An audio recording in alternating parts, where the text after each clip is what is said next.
All right, so hello, friends. As you guys know, this week is Read Across America Week, and we've been doing a storybook each day. So our first day was Read a Silly Story Day.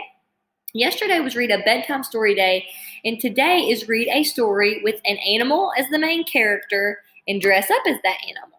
So as you know, I have a meeting today, and I'm going to be out, and so I wanted to read this book to you so that you'll still be able to participate even though we're asynchronous today. So here we go. I'm going to be reading one of my favorite books, Corduroy. And it said that we needed to read a story with an animal as the main character. And so our main character in this story is Corduroy, and he is a bear. So here we go. Corduroy by John Freeman.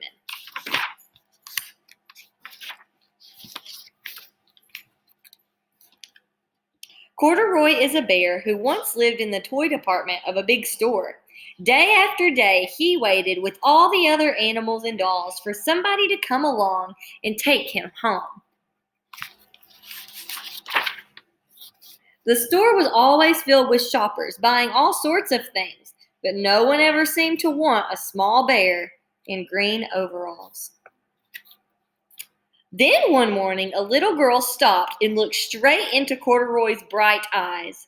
"Oh, Mommy," she said, "look, there's the very bear I've always wanted." "Not today, dear," her mother sighed. "I've spent too much money already. Besides, he doesn't look new. He's lost the button to one of his shoulder straps."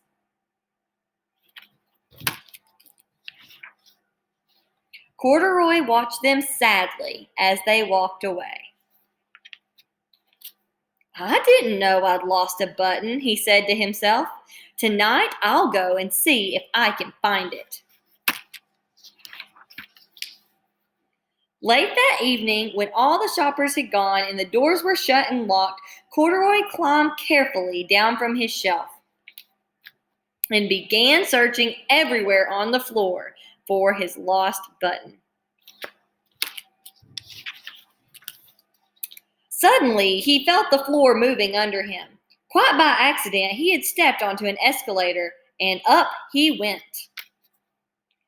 Could this be a mountain? He wondered. I think I've always wanted to climb a mountain. So, was Corduroy on a mountain? All right.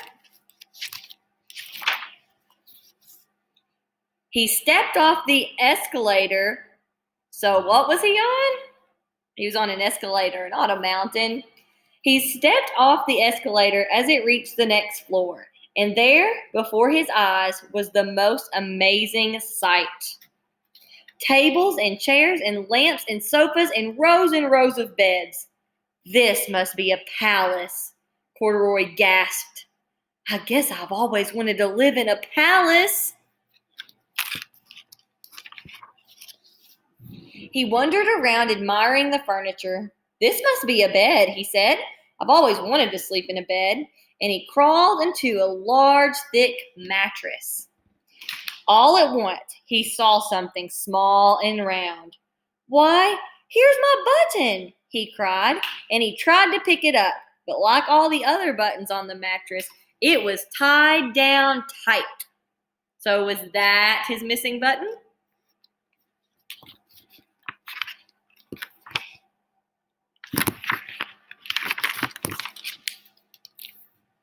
He yanked and pulled with both paws until, pop! Off came the button, and off the mattress Corduroy toppled. Bang! Into a tall floor lamp. Over it fell with a crash. Corduroy didn't know it, but there was someone else awake in the store.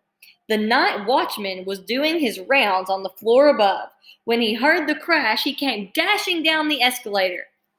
"Now, who in the world did that?" he exclaimed. "Somebody must be hiding around here."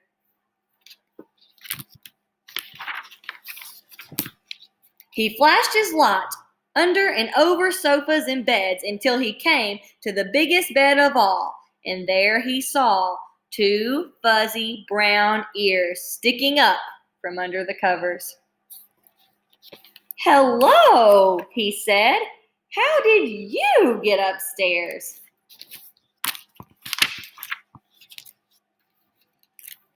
The watchman tucked Corduroy under his arm and carried him down the escalator and set him on the shelf in the toy department with the other animals and dolls. So he's back where he started.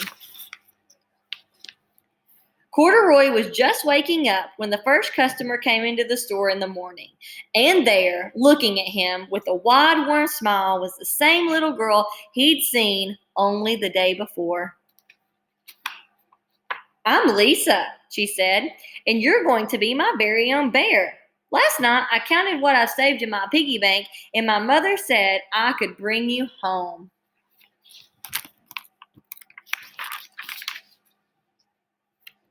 "Shall I put him in a box for you?" the saleslady asked. "Oh, no, thank you," Lisa answered, and she carried Corduroy home in her arms. She ran all the way up 4 flights of stairs into her family's apartment and straight to her own room.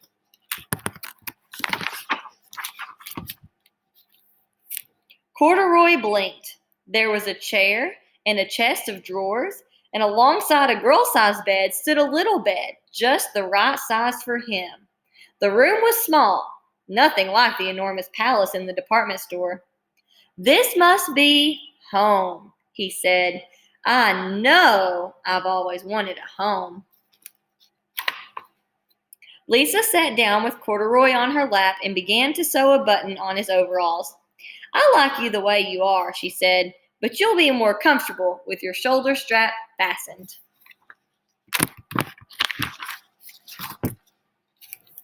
"You must be a friend," said Corduroy. "I've always wanted a friend." "Me too," said Lisa, and gave him a big hug.